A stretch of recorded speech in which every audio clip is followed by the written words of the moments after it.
Hey, it's Chris. I'm still out of breath from yesterday's video talking about 29 games, and I think I missed one or two even in that fact. So that was a massive video. If you watched any part of it, thank you. You know, that's a lot of games to talk about. A lot of games. And this video, again, I feel like I'm finally coming up from air for this one because I'm only going to be talking about like under 10 games for once from that aspect of things. So that's a nice change of pace. Because I've already talked about a couple of them. I know a couple of them, and it's just a little bit easier then. Right? That's all I got. There's no preamble today. What do you need to know about next week? Let's do this. Now we have some big names leading off this. 3 names that you'll know, pretty much across the board if you've been paying attention or if you're familiar with any of their predecessors. And I say that very vaguely because it's sort of a mixed mash. But first up here, I mean, I gotta lead with this, I'm sorry. Slay the Spire. Slay the freaking Spire is getting a board game. And we're gonna see what Contention Games can do from that aspect of things. Cooperative deck building in the lines of Slay the Spire. And if you're not familiar with Slay the Spire, it's a video game where you are essentially deck crafting as you go up the spire, as you're climbing levels of the castle. And you move your little icon from one next to the next to the next. And it goes from enemies to shops to just events that kind of mitigate your deck either in positive or negative ways. And you have little relics that will affect your deck all sorts of randomly cool, unique, even overpowered or underpowered ways as well to go along with that. But the question you have is, when you play Slay the Spire, it's a fast game, right? It's play, play, play, boom, boom, boom, interactions, so they're incorporating some of that stuff, but there's some of the stuff that they're just not going to be able to incorporate because otherwise it would be too minutia related, because all the enemies have their own unique stuff as well. So how the interactions, how the gameplay is going to go back and forth, how do you keep that from being a slog like a lot of video games ported to the tabletop turn into or have the potential to turn into? That's the big risk. I mean, I think the reward is really high. As a cooperative deck builder, now that's the other aspect of things I didn't mention is Slay the Spire, originally as a video game, folks, is solo. And so when you play it now as cooperative, how well is that going to work? What are the dynamics going to look like? Is it going to be better at one or the other player count, depending on how you've adapted it and sort of where things fall? So that is by far and away the number one thing launching this week. Now second right here from Thunderworks Games, Role Player Adventures. Now you're probably familiar with Role Player Adventures. You may even be familiar with one of the expansions that came with the first Crowdfunding campaign. But now we're getting to Gulpaxx's Secret. And this is going to be slightly different as well, because when we think of the original campaign, and I'll be having my review out hopefully by the time this launches, maybe slightly after, we'll see how it goes over this weekend. The base game is 10 scenarios alone. The expansion adds like storylines interwoven throughout with backstory and more like personality from a individual character standpoint, because the base game just doesn't really have that, right? You get like your starting stats and your starting like hand of cards that you can use to mitigate the dice, but it doesn't give you like as much personalization in that way. And so that's what the expansion does. Well, this new one is going to be offering 7 new scenarios. And like I just said, the base game only offered 10. So that's a big expansion comparatively wise, right? So that's the question. What is the price point going to look like for this then if you're going to offer nearly as much content as the base game alone? Intrigued. Again, you're going to be doing very similar role player-esque things. The big concept of role player is you're going to be rolling dice obviously, and then you're going to be mitigating them with your armors, your weapons, your scrolls, your items. And Adventures really adds the little bit of dynamic environment with allies, with heroes, with discovery points, going from location to location on a map in a very simple, straightforward way, and discovering things depending on how adventurous you are in that sense. Again, it's 1 to 4 players. You're taking on the role of the hero, and I would assume that you need the base game for this as well. So how do you feel about that? Spoilers on my review. It's probably the most accessible campaign game I've ever played. I'll put that out there right now. Just food for thought if you're looking at it already. I will say Thunderworks has not been the most exclusive in terms of why get it now. I mean, they're more like Garfield, back it, get it. Support us however you feel like. And so say what you will from that aspect, but they've put out a good, very good, very, very good, solid product. And there can be no argument about that, about the factor from that gameplay wise. Full spoilers in my review later, but we'll talk about that later. Next up, we're going to go, again, something you've heard, it got delayed from North Star Games. This is Legends of the Deep, Oceans. And this is the new expansion for Oceans. And it's got these crazy mythological, characters that they're going to be adding, creatures, to sort of spice up Oceans in general. So the big concept with Oceans is, you've got two main phases over like 3 areas of resources that you're going to be playing. And you've got sort of the surface and the deep. And the surface is you've got these very nice, very generic traits. And you've got like, 6 or 8 of them that you're rotating through, customizing your creatures. And then eventually when you get to a certain point, you start exploring, delving into the deep when you've pulled enough resources out of the game. And the deep is really where I loved that game. The deep was awesome because you have this huge, thick stack of cards, a deck like this big that are all unique, all overpowered, and all just like insanely combolicious. And I just couldn't get enough of it. It's the problem. I couldn't get through the first part of the game to really make myself want to play the second half of the game though. Now this is going to add a little bit more asymmetry there. What you're doing at the beginning of the game though, in this expansion with Legends, is you are sort of card drafting. You get 4 legends, take 1, pass it. Take 1, pass it, take 1, pass it, end up with 1. So you end up with 4 legend cards that are going to be able to be utilized. Now you can swap them out, so you're not stuck with them even if you end up with a bad draft, but it's going to cost, the difference between the price of the new one and the old one. What are these going to look like? I have no idea whatsoever, but if they're anything like the deep powers from that aspect, I think that it's going to be a relatively good addition to the game. I'm assuming that there's going to be significant deluxifications with the crowdfunding campaign, because there were something like 3 tier levels of deluxifications, like the retail, like the semi-deluxe, and the super overly the top deluxe previously when it crowdfunded the first time. And so I would imagine that they're going to be offering some of those aspects again. I would be surprised if they didn't also offer something new in that regard with this expansion as well. So they have an online Discord community that they've been playtesting with. I'm imagining that there's going to be tons of info on that as well when it goes live. So that's Oceans Legends of the Deep. Now, all of these ones that I've talked about, these first 3 are all launching on November 1st. The next one up we're going to be talking about is launching on the 31st, and this is The Thinning Veil. This is a game, a sort of horror-esque fantasy game based on Celtic myth and lore, where the veil between the 2 worlds is thinning, and you're trying to help assist druids to preventing disaster from happening, essentially. Now, this is a campaign scenario-based driven game, but also has the ability to play one-offs. It's going to be, heavy dice rolling, as with a lot of these types of games. There's going to be a Triskelion-based cube system that they say is going to allow you to take hero phases and then enemy phases, but the hero phases are not necessarily consolidated into you have to do everything all at once. You can start your turn, you can have other people interject, and you can kind of go back and forth as a little bit of a difference. Now, they say there is no initiative, you kind of go back and forth, like I was just mentioning, and then the timed elements of this game are so that it's going to be triggering events as you go, either enemies to activate, other in-game changes, or just portals may open and close, things like that, depending on how many rounds or objectives you need to complete in a certain time frame. Over on the Board Game forums, they've been answering a few questions, and they say there's going to be a total of 30 scenarios, anywhere from 2 to 5 hours. So if case Oathsworn wasn't long enough for you, like 60 or 65 hours, this one's got your back already, so you can, play for 100 hours and not worry about it from that aspect of things. They're going to be one-shot adventures as well as standalones. They've said flat out there's going to be no expansions, but they're going to be a little bit of stretch goals. There's 4 main characters that are going to be in the game, and then you can unlock others through stretch goals.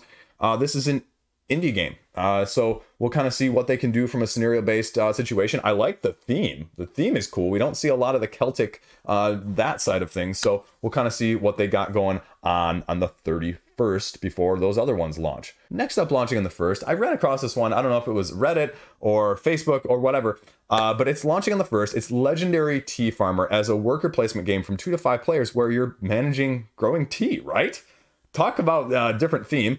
You're running a successful tea farming business and you're rehabilitating previously abandoned gardens, growing more quality tea, and then trying to sell them while giving back to the community as a whole. There's sort of an element of mentor-esque person within the game that you have to hire, because only if you hire him can you produce the quality tea that's needed, and you can only help one farmer per season, and you only play a certain number of seasons. And so what's going to happen? How is the dynamic going to change? Obviously, there's going to be some sort of event structure, I would assume, because they talk about what happens during an actual, year, what can affect a farm, economically speaking, a cow eating your harvest, bad weather, all of that stuff.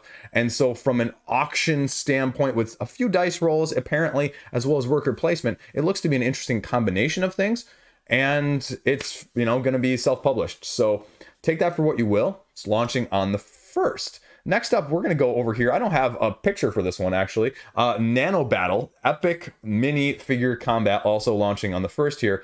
Little rubber Keshi figures, they say, from Board Game Geek, called Nanoids. Now, it's kind of going to have a little bit of an expandable feel, apparently. You have 6 cards of a total of 21 in your hand, and once you play all of them, you can't use those actions again. So it's a little bit of action programming, almost, it looks like. Head-to-head battling system, and you have 21 total, it says in the Board Game Geek description, before you run out and your nanoid goes rogue, and so you have to defeat your opponent in that amount of time. So we'll see. It says there are a few expansion packs that are going to be available, adding more things to your arsenal or your collection, depending on how expandable you want to make it. So again, launching on the 1st. A different game here launching on the 31st, and this is actually pronounced Tricks. 3KSES, a combination of 3 games and tricks, they say. So it's triangular play, chip tokens in the game made from wood that are double-sided printing. Everything is going to be on these double-sided triangles that you're going to be playing. On one side, you've got a painting of a famous architectural jewel. On the other side, you have what is known as an ornament. Each chip has 3 different symbols on there. Triangle, square, and circle in some configuration. 6 are also known as power chips, and they have little slightly different marks. And you're going to be competing, head to head or even team wise to win the most tricks, right? It'd be weird if it wasn't. Now, they say 3 games, as I mentioned in the actual name itself, are going to be in this. 1 is Find a Match, 2 is Create Joints, and 3 is Tamatate, whatever that is. And so you're going to be better off going to the Board Game Geek description to get a little bit better sense. I'll put the link down below, but it's rather wordy on some of these. And without seeing too much more of these triangles, you're probably not going to get the best sense, but it's more of an almost memory side of things with a little bit of randomness on how your chips may fall. But that's kind of a different vibe, definitely. So we'll kind of see what happens. I'm going to give this one a look-see when it goes live, and we'll check it out together. Sometime before the end of October, Axon Protocol was supposed to launch. They posted in the Board Game Geek forums that after they got back from Essen and they were trying to launch before the end of October, so well, this is the end of October, so we're going to throw them in here just in case. Cyberpunk themed game with corporate warfare and brain hacking. Okay, you're a hacker, you're in a mega corporation, you hack innocent citizens, apparently that's a thing now, and you manipulate their behavior. So you're trying to maximize the profit of the corporation no matter what the cost, right? Whew, that's a touchy subject nowadays. The gist of this concept is that every person can hack everybody, in terms of citizenry. So you don't have like a worker yourself. They're calling it a shared worker system. And they're going to follow their behavior when no one's hacking them, but anybody can go in there and try and manipulate them. 6 different types of resources that you're going to be managing, 40 unique characters, and 6 corporations, all with their own asymmetry. I don't know. This one could be all over the place. I have no idea what to expect with this. A few positive comments out of Essen. Well, we'll see if it launches before the end of the month. We only got a few days left, or if it's going to leak into November, or different delay from that aspect. So we'll see together. Next up here, we're going to talk about tanks. Tanks Clash the Western Front. This is basically a 2-player head-to-head tank skirmish game. 6 tanks that you're going to be choosing from World War II in a strategy-based game.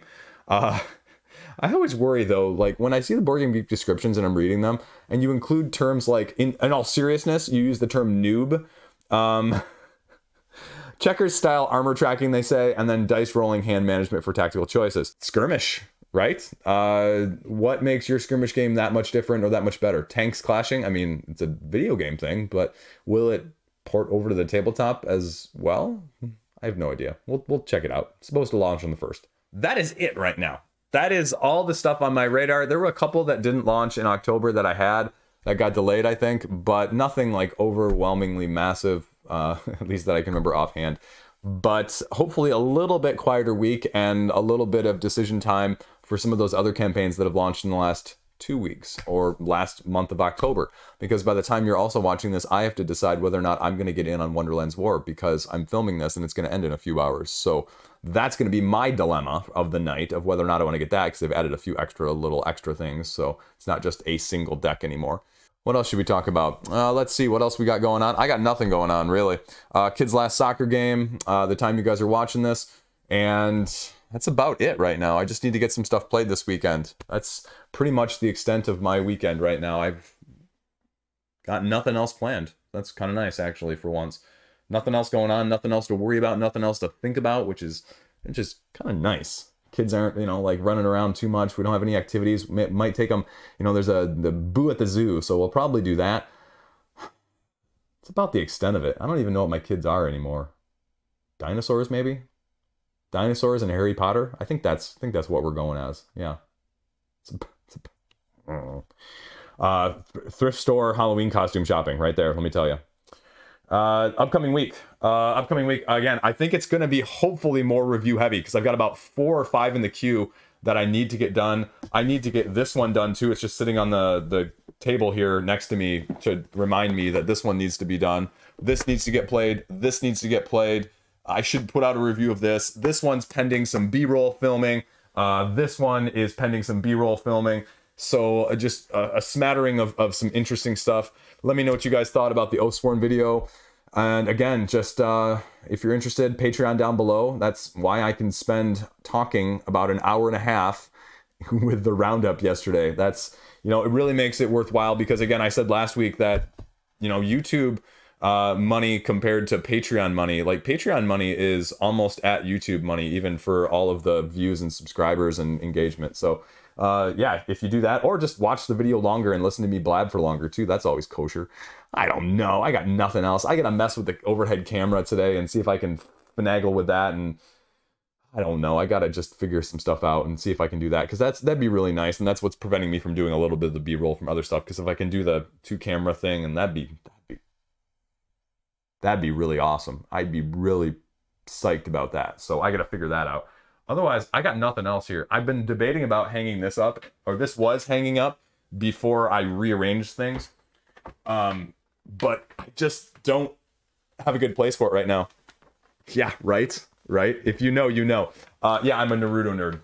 And I got another Star Wars poster over here as well, but I actually got 2 of them. But I just I think I need to maybe almost turn the room again and make this actually the center and put calyxes on both sides, because then I could have more depth to the room, because I think I'm just at an angle here, because this room is like an oddly shaped small awkward rhomboid thing, and there's a calyx right behind the camera and right behind the calyx is the door, and then there's a wall over here that's being unused. So I don't know, I gotta mess with it around for that aspect, because on this side there's a small window leading to the outside, so I can't cover that up and I can't very well use it. Anyway, you don't need to hear any of this stuff. This is all just, you know, rambling here at the end from that aspect of things. So play games you like, support games that you really like. You know, there's a lot of stuff that you think you may like, but get the stuff that you know you're gonna like and avoid the other stuff, because it's too easy to have too much stuff. I'm trying to pare down. Actually, last note here, I'm trying to pare down. So I think I'm gonna, I posted a list elsewhere on a couple of the other sites, but I think I'm gonna open it up to Patreon people. And so if you want to get in maybe on that aspect and have some discounts, I think that's the one reward I'm gonna change up here on the Patreon page this weekend. So at a higher tier, you get a little bit of a first look discount as well. So there you go. That's all I got. I guarantee no one else sends their board game YouTube videos like that, right? Like seeing that on some other channels. I don't think you're going to. Okay, peace out. Stay classy. See you around.